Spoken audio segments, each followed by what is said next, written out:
presente. Bueno, pues muy buenas tardes. Soy Pablo Pan. Llevo aproximadamente 15 años en el mundo de la IT y haciendo temas de automatización sobre todo.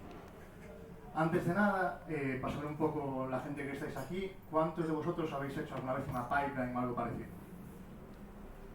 Vale, de esos todos, ¿cuántos las hacéis día a día? Y de esos, ¿cuántos trabajáis como DevOps normalmente? Oh, me ha encantado, yo soy Pablo. Vale. Curioso. Bueno, voy a empezar con una historia. Allá por marzo, abril de 2011, en una empresa que está ahí cerca de Arteixo, trabajo con temas de moda y cosas así, creo que ya sabéis de palabra. Y nada, llevaba como 2 meses y me dijeron, bueno Pablo, vas a poner en producción tu primer sistema. Y básicamente tuve que hacer algo como lo que tenemos aquí, que fue, me pasaron un repositorio en SVN. Para los que no sepáis lo que es SVN, que es un tema muy de boomers, muy de viejos, es lo que sí, muy retro, lo que usábamos antes de usar Git. Y cogí, me compilé el artefacto, me generé un .zip, tuve que generar la configuración a mano, tuve que preparar unas sentencias SQL, subirlo al servidor por FTP, todo muy seguro además, con el mismo usuario y contraseña todo el departamento, o sea, todo genial. Lo subo, lo arranco y ¿qué pensáis que pasó? Cambió todo. ¡Bum! Efectivamente. Igual tuvo que ver que de las 100 líneas que tuve que poner de configuración, pues se me cambiase una letra en una y por eso pues fallase. Entonces, bueno, pues culpa mía, pero a partir de ahí me planteé cómo podíamos mejorar y cómo podía yo, porque a nivel personal, porque a nivel de empresa, olvidaos, en Iterex, bueno, cómo podía yo hacer que esto no volviese a pasar y cómo podíamos ganar confianza a la hora de desplegar sistemas. Y ahí empecé a investigar un poco sobre DevOps. Antes que nada, decir que, como estaba en la diapositiva anterior, no sé cómo volver atrás con esto, pero bueno. Son botones distintos. Aquí. Ahí. Esto se supone que es como trabajaban antes las empresas, antes de que hubiera DevOps, pero por desgracia, algunas, especialmente alguna que está en Sabón todavía, pues sigue trabajando de esta manera para muchas cosas, porque le gusta sufrir, cosas así. Entonces vamos a empezar por lo que es DevOps. La teoría dice que DevOps básicamente es unir la parte de development con la parte de operation, es decir, que trabajen en paz y armonía. Development es la gente que pide código y operation es la gente que tiene que atender las incidencias del día a día, de desplegar el código, etc.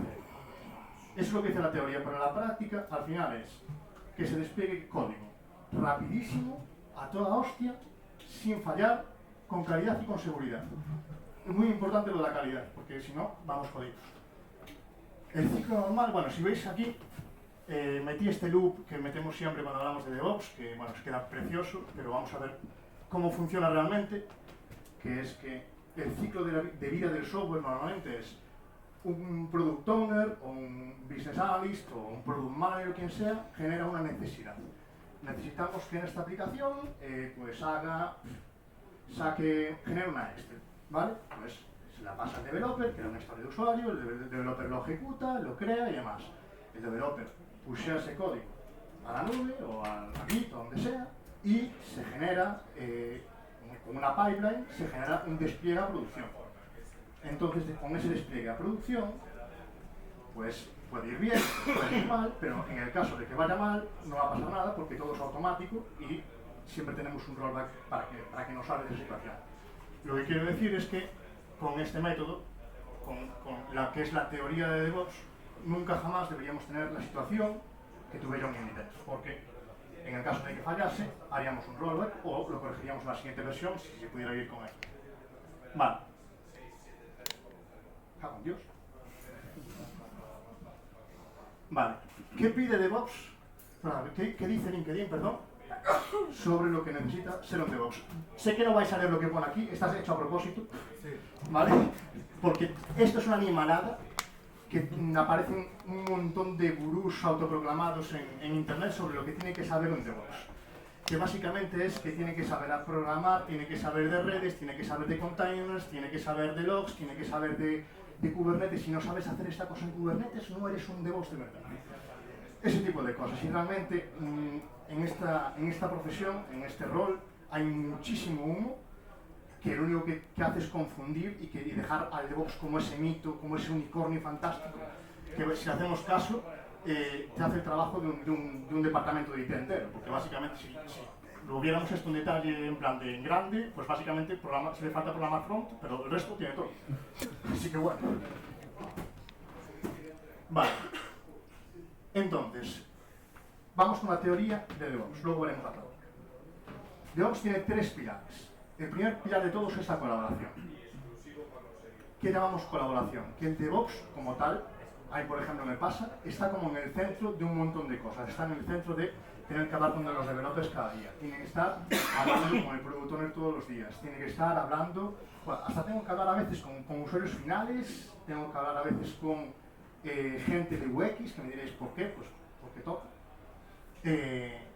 Y demás. ¿Por qué es esto? Porque el DevOps tiene que saber un poco cómo funciona todo y lo que se espera del software que va a desplegar. Básicamente, para poder ofrecer los mejores recursos a la hora de desplegar el software online. Es decir, no es lo mismo desplegar una página web, un HTML simple, en un Apache, que lo despliega cualquiera, o a desplegar un Kubernetes para un simple HTML, que por desgracia se queda bastante. Así me gusta. Hay mucho kubernetesismo. Entonces es un poco tienes que hacer un poco de tío Gilito. De decir, esto vale X pasta, yo te lo puedo desplegar de esta manera, y así por lo menos nos ahorramos y el proyecto sigue teniendo un budget bastante importante para que me pague las cañas. No te lo van a pagar, pero no. Seguimos. Segundo pilar, la automatización. Si eres DevOps, a mí en mi caso me pasa mucho, yo automatizo todo, absolutamente todo, del nivel de... ¿Cuántos trabajáis con Python por aquí? Bastantes. Cuando tenéis que crear un virtual environment, hacéis la mítica de Python, -m, v, no sé qué. Yo de eso tengo un script que pongo v, me lo crea, ya está, no tiene más. O sea, a este nivel de fictísimo llego. Siempre piensas en automatizar cosas. Si tienes que hacer algo manualmente más de una vez, lo automatizas, si no, mal. Eso es como una cosa que va saliendo sola. Ahí vamos también a temas de pipelines, que es súper importante en el mundo del DevOps. Vamos también a temas de infraestructura como código, temas de testing, etc. Hago un inciso aquí, porque se habla mucho de pipelines, a lo mejor alguna gente... ¿Hay alguien que no sepa lo que es una pipeline aquí? Aparte de Susana. Podéis levantar la mano que no pasa nada. Vale. Vamos. Explica. No pasa nada. Vale. Una pipeline básicamente es un script que al final ejecutas en un servidor remoto. Es decir, tú subes tu código a la nube, a Git, a donde sea, a GitHub, a lo que sea, y ahí, en función del trigger que tú le especifiques, es decir, el desencadenador, se va a lanzar una serie de scripts. Pues, por ejemplo, para compilar el código, para hacer testing, etc. Eso es súper importante y básicamente, no sé si el 60% de cosas que hago al día son hacer pipelines. Pero bueno, aparte de hablar con muchísima gente. Vamos con el último, que es la observabilidad. Va. Esto es súper básico y para mí es lo más importante a la hora de pensar en lo que tengo que hacer, porque todo lo que despliego tiene que ser medible. Es decir, si yo subo 20 recursos a Azure y no tengo medido tanto los objetivos de lo que quiero que me estén haciendo, no quiero que la CPU pase de tanto porcentaje y demás, como si no tengo esas cosas ya medidas de base, lo que pasa es que no tengo visibilidad, no sé si mis sistemas están controlados, no sé si tengo un problema, etc. Entonces aquí entrarían en juego los sistemas de captura de trazas, captura de logs, captura de métricas, y con ello nos sirve, pues, por ejemplo, para crear tazos, que están muy de moda tener grafiquitas. La gente pone una grafiquita y dice, ¡ay, qué bonito! No sé interpretarla, pero bueno. Una grafiquita se la aparece a alguien de negocio y la gente encantado con esa gráfica. Y lo que es más importante para mí, que es el auto-healing, que es que si tú tienes un recurso subido a la nube y falla por cualquier motivo, porque todo falla, al final nada es perfecto, que se pueda autorrestablecer, porque si no, pues al final te van a llamar a las 3 de la mañana, a mí por suerte nunca me llaman, pero es una putada. Entonces,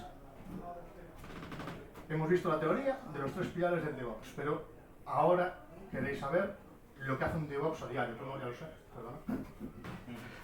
Lo que hacemos a diario los DevOps. Que la teoría está muy bien, pero básicamente mi día a día se resume en 3 cosas. Por un lado es empoderar a los developers, que eso suena genial, la palabra empoderar siempre queda genial. Luego la creación de infraestructura, que eso ya casi cae de base, y por último la monitorización y observabilidad. Casi si pillamos los pilares de DevOps, es un poco pues pasarlos a la práctica. Entonces empezamos con la parte de empoderar a los developers. Aquí hay varias maneras de empoderarlos. Yo en mi día a día trabajo con equipos que son casi autosuficientes o equipos en los que estoy yo asignado. Si estoy yo asignado a un equipo, le hago yo las pipelines. Las pipelines las hago con unos parámetros que os explico después.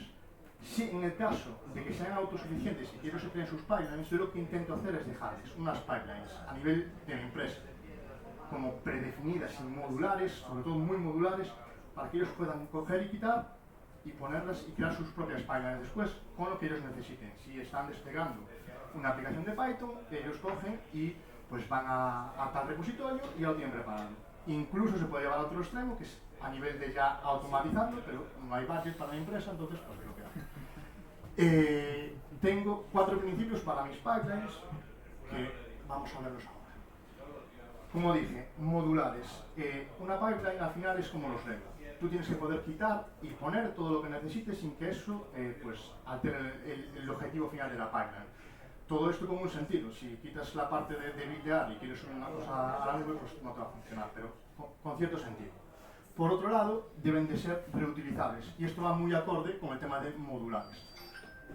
Si yo estoy 8 horas o una semana, bueno, semana espero que nunca me pase, 8 horas haciendo una pipeline, no tiene sentido que no pueda reutilizarla en buena parte en otro proyecto.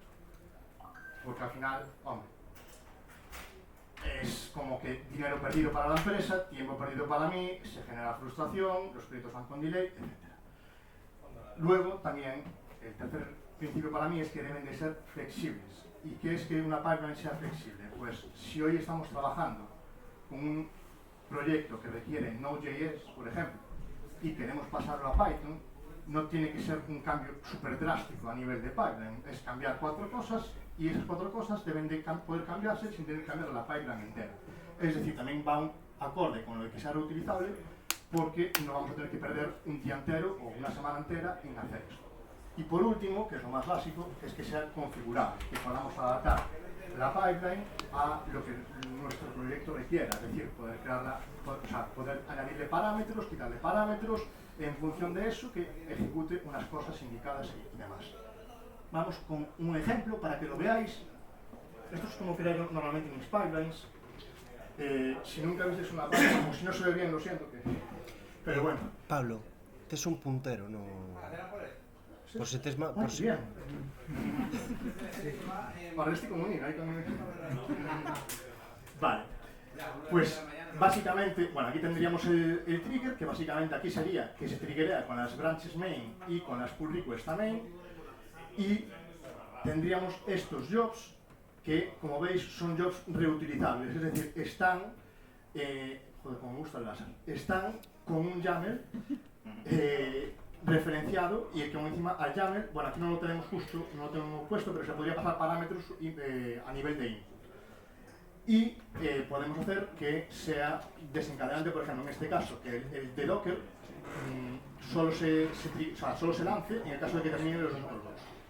Para que veáis, esto es básicamente un ejemplo de que es modular la pipeline 100%, y ahora vamos a con el unit test, en el que vemos que es completamente reutilizable, porque básicamente es un unit test a nivel de Python, es flexible desde el punto de vista de que tenemos aquí cómo se instala Python, en vez de usar, tenemos en una acción separada, y en el caso de que en vez de querer instalar Python quisiéramos usar Node.js o no sé, caraleadas varias, siempre tendríamos que cambiar esta action por la action que necesitásemos. En vez de setup Python, pues añadiríamos pues setup Node.js con la versión que queremos, etc. Y por último, pues bueno, aquí no tengo ningún ejemplo concreto para que se pueda ver, pero esto debería de ser siempre parametrizable, es decir, configurable. En este caso, pues creo que no tengo nada, pero bueno. Os hacéis un poco la idea de cómo deben de ser una pipeline a nivel de ya profesional, a nivel de eso. Normalmente yo estoy acostumbrado a que llega alguien nuevo a la empresa o me dan un proyecto de código legacy y demás, y la pipeline sea un churro enorme, en un simple archivo enorme, a lo mejor de 300 líneas, que para saber tú lo que hace cada cosa tienes que ir aquí, aquí y aquí, y tardas demasiado tiempo en poder analizarla, en si pasa algo cambiarla y demás. De esta manera lo tenemos como lo tendríamos en un proyecto de código normal y corriente. Es decir, tú en el código no tienes, bueno, normalmente no tienes todo en el main de Python, por ejemplo, lo tienes dividido en módulos. Hay gente que lo tiene, pero bueno, yo lo juro. Y vamos a lo siguiente. Vamos a la creación de infraestructura. Normalmente la teoría dice, porque esto ya es muy la teoría, de que la infraestructura como tal, es decir, el diseño inicial, nos debería de venir de un arquitecto, de un tech lead o alguien así. La práctica dice que básicamente el arquitecto te va a decir, mira, quiero que me despliegues esto así, y búscatela bien. Y al final el DevOps pues, es el que acaba haciendo pues, todo el diagrama, y ese diagrama lo vamos normalmente pasando a infraestructura como código. Es decir, si alguna vez trabajasteis con Cloud, con AWS o con Azure, seguramente habréis creado algún recurso a mano con el clic y pista. Bueno, pues la idea es que no hagamos eso porque, uno, no podemos mantener las versiones de lo que estamos desplegando, y por otro lado, pues si hubiera algún evento de que tuviéramos que replicar la infraestructura en otro entorno, pues sería un Cristo. Tendríamos que... A ver, hay maneras, pero es un Cristo. Entonces lo mejor es utilizar pues una herramienta como tenemos Terraform, que es cloud agnostic, entre comillas, muy entre comillas, porque básicamente no depende del cloud, luego tiene providers en función de cada cloud. Uno que me está gustando cada vez a mí más, que es el AWS CDK, que está muy guay, o sea, sinceramente porque es muy fácil de leer, y lo mejor es que está en Python, que eso ya lo veremos después. O sea, está en Python si quieres, puedes usarlo en otro lenguaje, es un CDK multilingüaje. Y luego hay varios que son propios, como el Azure ARM y demás, que no os lo recomiendo, es el infierno. Y pues, igual, es un JSON enorme, ¿no? Un JSON de 300 líneas para desplegar una cuenta o algo así. Unha preguntiña, Sí. O AWS CDK é para usar só con AWS? Hombre. Ou Dábame loco, non ten máis No, a ver, ámbito de aplicación? No, realmente no. Es una pena porque está muy bien hecho. Lo que hay, que no lo tengo puesto aquí y que se está empezando como a dar a conocer un poco más cada vez, es el CDK de Terraform. Yo no lo he probado, no lo puedo recomendar, pero dicen que está bien. Igual es momento. Pulumi también te valdría, pero Pulumi comparado con el CDK AWS es peor para leer, mucho peor. E se pode usar con máquinas on-premise o de AWS? Porque hai cosas de AWS que podes montar nos teus... Pues la verdad, nunca probé. Nunca probé. O sea, no se me ocurriría montar algo de cloud en un local, no nos vamos a engañar. Pero bueno. Pero bueno. ¿Sí? ¿Es CDK o SDK? No, es el CDK, Cloud Development Kit. Vale. El SDK No es software de sería el que llaman Boto 3, creo que es. Sí, software development. No me sonaba el CDK entonces. Sí, o sea, está muy guay, lo vamos a ver después cuando lleguemos a eso. Vale, y tengo 4 principios también, por supuesto, siempre 4, para la infraestructura. Tiene que ser escalable, pues por cosas obvias, como nos pasa alguna vez que la Xunta libera de estos bonos de comercio y demás, y entramos todos a la vez y chao, se murió. Pues a mí hay que escalar las cosas, ¿sabes? Si ya hacer una demanda, pues hombre, pon más que un nodo, ¿sabes? No sé, llámame loco. Debe de ser reproducible también la infra. Esto quiere decir que si tienes la infra en producción, debes tener, o sea, si quieres hacer pruebas en otro entorno, como es preproducción, staging y demás, debe de ser reproducible, es decir, debes de poder tener exactamente lo mismo en un lado que en otro, lo cual parece una cosa que cae de cajón, pero luego te encuentras con que tienen producción en AWS y tienen preproducción en una Raspberry Pi. Bueno, de cierta empresa donde yo trabajo, ¿qué pasa? Pero no vamos a hablar de eso. Tiene que ser resiliente, básicamente pues lo que comentaba un poco del auto-healing, es decir, si ahora viene y nos pasa algo de que se cae la aplicación y demás, se tiene que poder volver a levantar y que el servicio no tenga interrupción. Y también que en caso de que, imaginaos, estáis trabajando, pues estoy implica pasta, pero si estáis trabajando con AWS o con Azure en la región de Europa Oeste, si se cae, hombre, no puede ser que nos quedemos sin dar servicio a nuestro cliente, entonces tienes que tener un plan de contingencia que bien sea ya pagando AWS por adelantado para tener geolocalización distribuida, es decir, que si se cae en un CPD, tengas el otro CPD funcionando y que para el cliente, pues aunque le puede ir algo lento, no va a notar una gran diferencia. Y por último, y esto también cae de cajón, debe de ser segura y especialmente cuando tratamos con datos especialmente de personas, por motivos más que obvios y más con la ley de protección de datos ahora mismo, que cada vez hay más fiestas con esto. Pero bueno. Y vamos con la monitorización y observabilidad, que es un poco lo que os comentaba antes. Yo aquí lo que hago normalmente es, por un lado, creo dashboards a saco con gráficas. A la gente le encanta ver gráficas, aunque no valgan para nada. Le pones una gráfica delante y es como, ¡ay, qué bien! Genial. Y por el otro, lo que solemos hacer es establecer alertas, que cuando pase esa alerta se lance, pues en el caso de Azure Function, pues una Logic App o una Azure Function que autorremedie lo que está pasando o que haga que se reinicie algo, etc. O sea, básicamente lo que solemos hacer. Aquí hay muchas opciones para hacerlo. Para mí, sinceramente, aquí soy muy Azure fanboy. Azure Monitor con Azure Application Insights es como de lo mejor que hay, porque no tienes casi que preocuparte de nada, es más, te lo dan todo preparado, todos los datos y demás, tú solo tienes que hacer los dashboards y las alertas. Y en AWS ya es un poco más complicado, tienes Cloud Batch, pero tienes que usar herramientas como OpenTelemetry, que está muy bien. O sea, OpenTelemetry es de las mejores cosas que vi, vamos, de lejos. Y luego los míticos Prometheus y Grafana, que estoy seguro que de Grafana, aquí más o menos alguien debió oír hablar o verlo, porque es lo mítico, es lo estándar casi de ver gráficas en la web. Vale, no os puedo poner ejemplos aquí porque quería ponerlos de mi curro como tal y no me dejaron, pero bueno, es lo que hay. Pero aquí hemos venido a hablar de Python, amigos, que si no, Martín me pega. Entonces, cuando hablamos de DevOps, se asocia muchísimo Python a DevOps, pero no os engañéis realmente, tú puedes ser DevOps Engineer y no tener ni idea de Python. A mí me ha pasado de que yo toda mi vida, bueno, casi toda mi vida, he trabajado con JavaScript y yo hacía mis herramientas y mis cosas de DevOps en Node.js y iban fetén. ¿Qué pasa? Que Python cada vez va evolucionando más y para ciertas tareas sí que te lo está dejando más fácil. Como por ejemplo lo pongo aquí, el tema de las IACs, de la división de infraestructura, con el AWS CDK en este caso, con Pulumi y demás, lo están haciendo muy bien. Entonces, vamos aquí con ejemplos. Temas de herramientas que se crean con Python. Pues por ejemplo, bueno, no sé si sabéis que tengo un canal de YouTube precioso, luego os voy a hacer publicidad, genial. Hace unos días o hace unas semanas creé un vídeo sobre un script que simplemente le dabas unos servidores y te chequeaba los servidores y te decía si el health check del servidor estaba bien o estaba mal.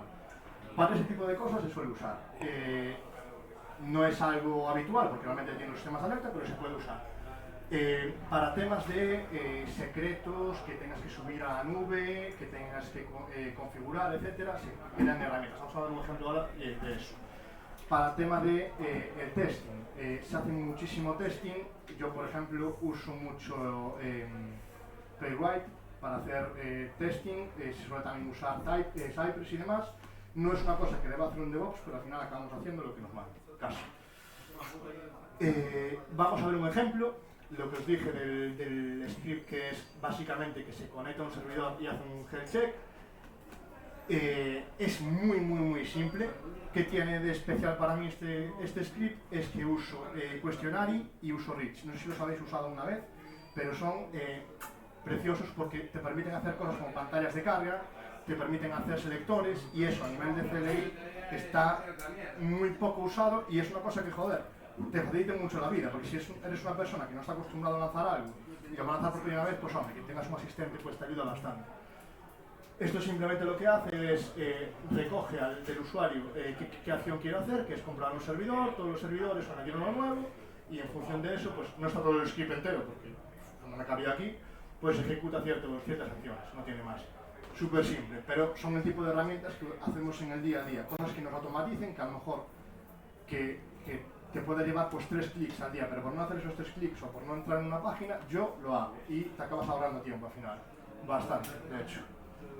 Y este es otro script un poco más complejo, que sí que utilizamos como el SDK que tiene AWS, que es el Boto 3, que lo que lo uso es para, y esto lo uso muchísimo a diario, que es para crear secretos o parámetros más bien en una parameter store. Una parameter store simplemente es algo así como una biblioteca de secretos o simplemente parámetros que tiene AWS, que si usáis alguna vez es como un key vault de azul. Le paso unos parámetros, le paso el nombre, el valor, el tipo de parámetro que es, porque puede ser string, secure string o eso, y si lo quiero sobreescribir.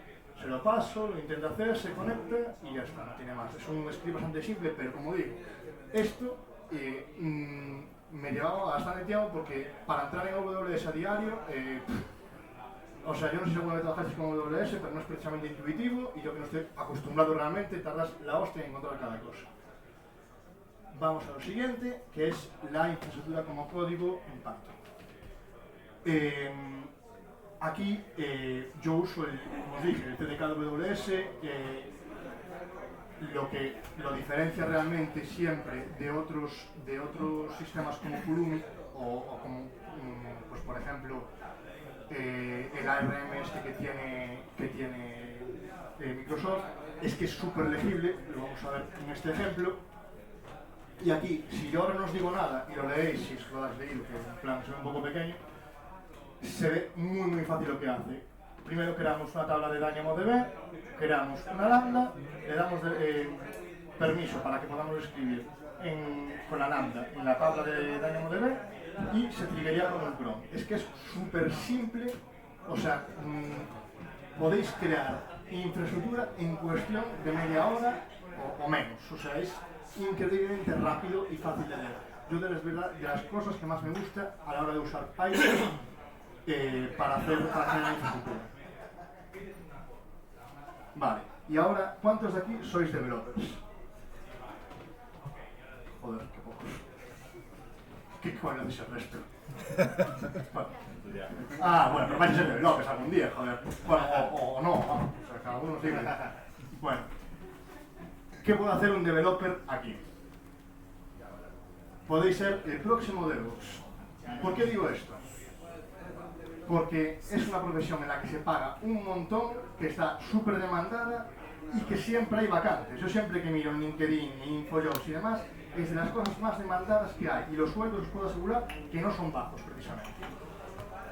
A diferencia de la slide que puse antes de lo que pide LinkedIn, yo tengo otra teoría, y es que lo que se necesita para ser DevOps es un poco de conocimiento técnico, porque hola, existe Google, hola, existe ChatGPT, o sea, no tienes que saber de todo ni de broma. A mí me piden cada día cosas que no tengo ni idea de lo que me están hablando y se espera un segundo. Me conecto, lo miro y luego ya, vale, no tiene más.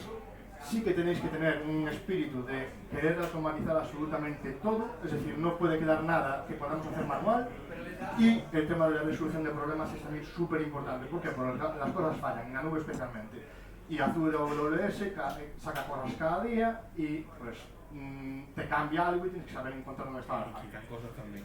¿Qué? Y quitan cosas también. Y quitan. Con los que estaba, o sea, nos pasó una vez que teníamos una movida en experimental, que a alguien se le ocurrió poner algo en producción en experimental y quitaron el soporte de eso. Fue como un día precioso. Precioso. Así que bueno, hasta aquí. Preguntas. Voy a dejar aquí ya el spam para después. Una pregunta, que levante la mano y...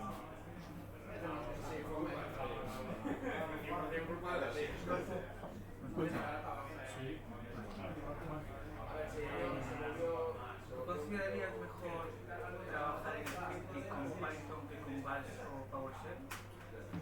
Haciendo DevOps. Vale, ahí depende. Depende de mucho. Bash ya lo descarto. Bash sinceramente es una cosa que para mí cada día está peor. ¿Por qué? Porque PowerShell y Python evolucionan. Bash prácticamente sigue siendo lo mismo que era hace 20 años.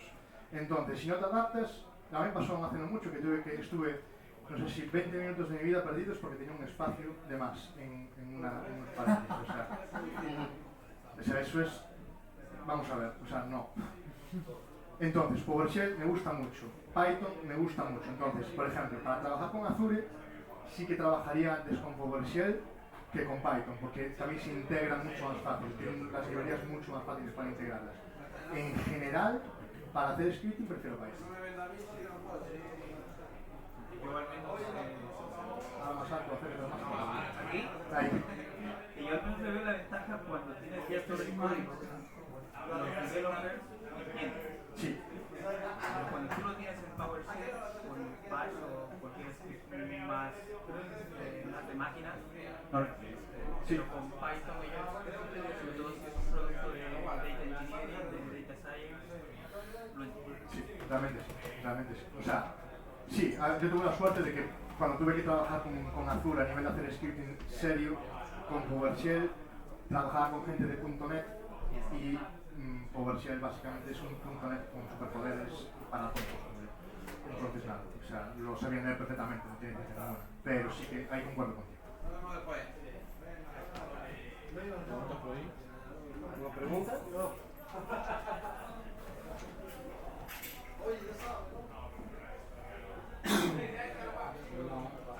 Hola, hola. Las pilas estas... Habla alto, habla alto. Ahora sí. Medio de la boca. Estamos las últimas palabras. Tú mencionaste que nosotros podemos ser el próximo DevOps. ¿Sí? Entonces, yo soy programador, quiero pasarme a DevOps. ¿Cuál sería una hoja de ruta, según tú, ahora mismo, Vale. a diferencia de hace 15 años? Hace 15 años. Bueno, hace 15 años yo creo que... O sea, estaba empezando todavía el DevOps, o sea, ahí olvídate. Pero hace 10, antes se llevaba mucho simplemente empezar con Jenkins, pero poco más, y buscarte la vida. O sea, porque antes era muy de tira, que ahí vas y inventa. Ahora lo bueno es que tienes un montón de herramientas a tu alcance, pues tienes todo el tema de GitHub Actions, tienes todo el soporte de la comunidad detrás, que eso es increíble. También tienes la infraestructura como código, que antes había cosas, pero no como ahora. Ahora unas plantillas de Terraform las encuentras dando una patada al suelo casi, o sea, no hay problema. Entonces, realmente ahora hay un montón de herramientas más que puedes usar y que te facilitan el camino y que básicamente con aprender CI/CD, infraestructura como código y algo de observabilidad, tipo pues Prometheus, Grafana o algo así, ya tendrías todo. Antes era búscate la vida, o sea, era como herramientas con las justitas. Vale, y otra pregunta relacionada a eso. Por ejemplo, si buscas algún provider, tienes 4 providers principales. Está el de Google, Amazon, Microsoft y Alibaba. Si yo aprendo una nube de este provider, ¿puedo transferir ese conocimiento a la otra? Pero eso no es a nivel de Terraform, por ejemplo. O sea, provider, ¿de qué te refieres de provider? ¿De Terraform? A ver, si yo quiero desplegar a Amazon en Cloud Provider. Sí, mira. Realmente, aunque pueda haber diferencias entre los servicios que hay en AWS, Alibaba nunca lo toqué, o sea, y Google poquísimo también. Entre AWS y Azure son como Lo mismo con diferente sabor. O sea, puede haber algún cambio muy específico, pero es muy concreto. Es muy fácil pasar, bajo mi punto de vista, de uno a otro. Yo empecé con Azure, me pasaron a AWS y lo aprendí en una tarde. Donde vi lo que es las equivalencias. ¿Qué pasa? Que ahora a lo mejor Azure sí que está sacando a lo mejor algo nuevo que todavía no tiene AWS y no hay alguna equivalencia concreta, pero es muy raro. Muy raro. Vale, gracias Pablo. Nada. Vale, ¿alguna otra pregunta? Venga, va, yo. Ya está. Usa bien o bien. A ver, ¿me escuchas? Hola, hola. Ahora sí, ¿no? Sí. Vale, vi que mencionabas un poco lo de empoderar, ¿no? a los developers, y yo soy de la opinión de que el developer tiene que llevar su código él mismo a producción. Sí. ¿Cómo has conseguido luchar con esto? Porque hay empresas en las que eso es casi imposible. El problema es que vemos el pasar algo a producción como una cosa traumática. Es decir, el momento de la release es como se viene el mundo encima, toca release hoy. No, no debe ser eso.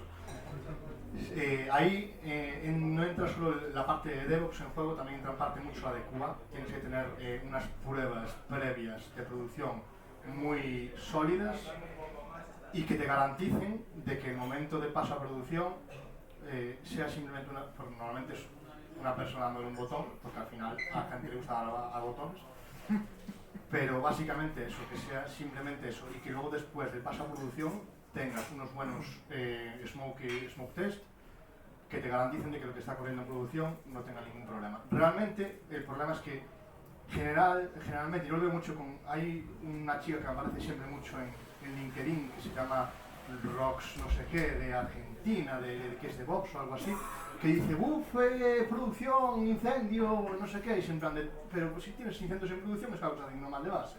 O sea, el paso a producción tiene que ser una cosa común. Vale, pues ya está, pasamos a producción. Si te lo hacen antes, no hay problema.